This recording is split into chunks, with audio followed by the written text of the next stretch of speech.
ওগো, তুমি এইভাবে আমাদের দুজনকে একা করে চলে গেলে, এখন আমরা কে নিয়ে বাঁচবো? কাঁদিস না রে মা, আল্লাহর জিনিস আল্লাহ নিয়ে গেছে। তুই কাঁদলে কি আর মিচকে ফিরে আসবে রে মা? তোকে এখনো অনেক শক্ত হতে হবে। তোর এই দুধের শিশুটাকে কে দেখবে বল? আসি, আমি মিচকেকে ছাড়া কি করে বাঁচবো? মিচকে তুমি ফিরে এসো, মিচকে তুমি ফিরে এসো। তোকে যে বাঁচতে হবে রে মা, তোর এই সন্তানের জন্য তোকে বাঁচতে হবে। উপরওয়ালা আছে রে মা, দেখবি তো সব ঠিক হয়ে যাবে।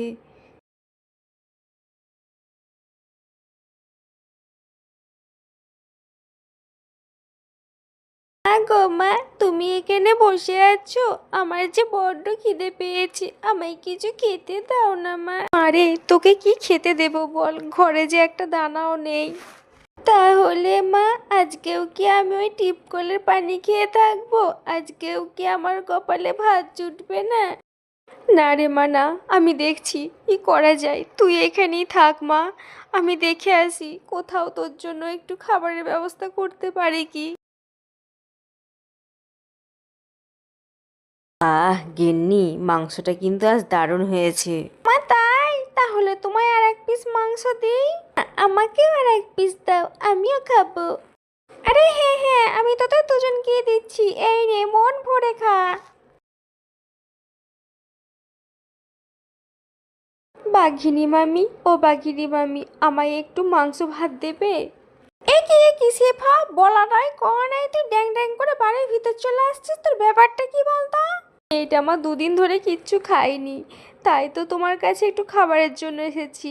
একটু ভাত দেবে মামি, তাহলে আমার মেয়েটা একটু খেতে পারে। মরণ, স্বামীটাকে তো অল্প বয়সে চিবিয়ে চিবিয়ে খেলি, এখন কি আমাদের মাথাটা খেতে এসেছিস? দূর হ বাড়ি থেকে, যা বলছি, কোনো ভাত নেই, যা এখান থেকে। শিফা মন খারাপ করে সেখান থেকে চলে যায় আর একটি নদীর ধারে গিয়ে বসে বসে কান্না করতে থাকে। হে উপরবালা, সারা গ্রাম ঘুরে বেড়ালাম, কিন্তু কে একটু সাহায্য করলো না। তবে কি আমার ওই ছোট্ট বাচ্চা মেয়েটা না খেতে পেয়ে মারা যাবে? আমাকে এবার কেন রেখেছো এই দুনিয়ায়? আমাকেও নিয়ে নাও। সন্তানকে খাবারের জন্য মরতে দেখার থেকে তো নিজে মরে যাওয়া অনেক ভালো। আরে শিফা ভাবি, কি ব্যাপার, এখানে বসে বসে কান্না করছো কেন? নিজের ভাগ্যে দোষে কাঁদছি গো টিঙ্কু ভাই। আমার ওই বাচ্চা মেয়ের মুখে এক মুঠো ভাত তুলে দেওয়ার ক্ষমতাও আমার নেই। টিঙ্কু ভাই, ও টিঙ্কু ভাই, তুমি কি পারবে আমায় একটা কাজ দেখে দিতে? আচ্ছা আচ্ছা ভাবি, তুমি কেঁদো না, আমি তোমায় কাজ দিচ্ছি। আমার এই মাছগুলি তুমি বাজারে নিয়ে গিয়ে বিক্রি করে দাও, আমি তোমায় সঠিক মূল্য দেব। সেবা ভাবি, মাছ বিক্রি করতে পারবে তো? হ্যাঁ হ্যাঁ পারবো ভাই, আমায় যে পারতেই হবে। মাছ নেবে গো? মাছ তাজা তাজা নদীর মাছ, মাত্র 500 টাকা কেজি। নিয়ে যাও নিয়ে যাও, তাড়াতাড়ি নিয়ে যাও।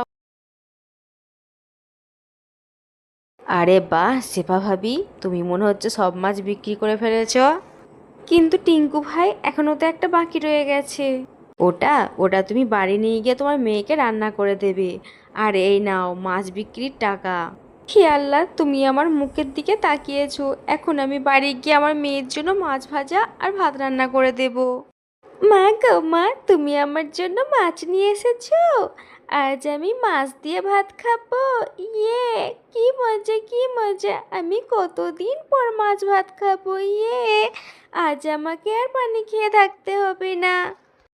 পাগলি মেয়ে আমার, হ্যাঁ রে বাবা হ্যাঁ, আজ তুই মাছ দিয়ে ভাত খাস। এই দেখ, আমি মাছটা রান্না করতে গেলাম, তুই যা একটু খেলে আয়, আমি মাছটা ততক্ষণ রান্না করে ফেলি। ঠিক আছে মা। কিছুক্ষণ পর।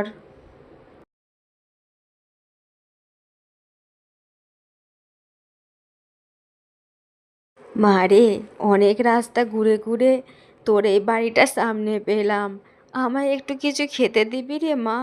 আমার যে খিদে পেয়েছে প্রচণ্ড। হ্যাঁ হ্যাঁ বুড়িমা, নিশ্চয়ই দেব। খিদের জ্বালায় যে কি সেটা আমার থেকে ভালো আর কে জানে। তুমি এখানে বসো, আমি তোমার জন্য মাছ আর ভাত নিয়ে আসছি। আহা আমার প্রাণটা যে জুড়িয়ে গেল। তোর এই মাছ ভাজি আর ভাত অনেক মজা রে মা। মা রে, যদি কিছু মনে না করিস, আমায় আর একটু মাছ ভাজি আর ভাত দে না রে মা। হ্যাঁ বুড়িমা, তুমি এখানে বসো, আমি নিয়ে আসছি।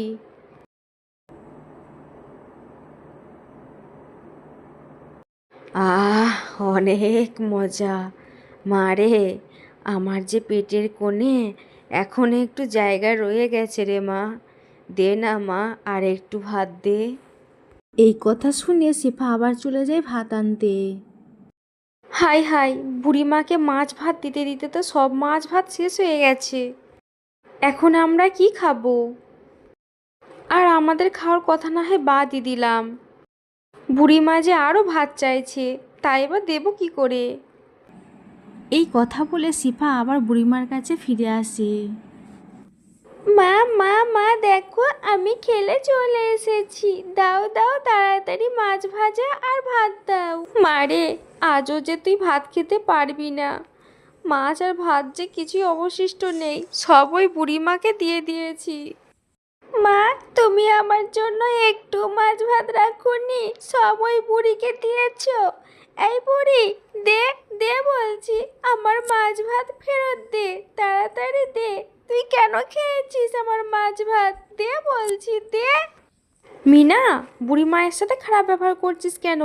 বুড়িমা, আপনি কিছু মনে করবেন না, ও বাচ্চা ছেলে তো, তাই এসব কথা বলে ফেলেছে। না না, আমি ওর কথায় কিছুই মনে করিনি। তবে একটা মাছের জন্য যখন এত কিছু, দাঁড়া দিদি ভাই, আমি তোকে অনেক অনেক মাছ দেব। এই কথা বলে বুড়িমা তার হাতের জাদুর সাহায্যে অনেক মাছ এনে দেয়। এ কি বুড়িমা, এত মাছ কোথায় পেলেন? আপনার কাছে এত মাছ কোথা থেকে আসলো? শিফা মা, তুই অনেক দয়ালু। তোর এই দয়ার জন্যই আজ আমি এই মাছগুলি তোকে উপহার দিলাম। এই মাছগুলি তুই চাষ করবি, দেখবি তোর কোনো দিন মাছের অভাব হবে না। তো বুড়িমা, আমার কাছে এই ছোট্ট বাড়িটি আর এই রান্নাঘরটি ছাড়া তো আর কোনো জায়গা নেই, তাহলে কোথায় এই মাছগুলি চাষ করব? চিন্তা করছিস কেন, আমি তো আছি। এই মাছগুলি রান্নাঘরের এক পাশে রেখে দিবি, কাল সকালে দেখবি জাদু জাদু। কথা বলে বুড়িমা সেখান থেকে চলে যায়।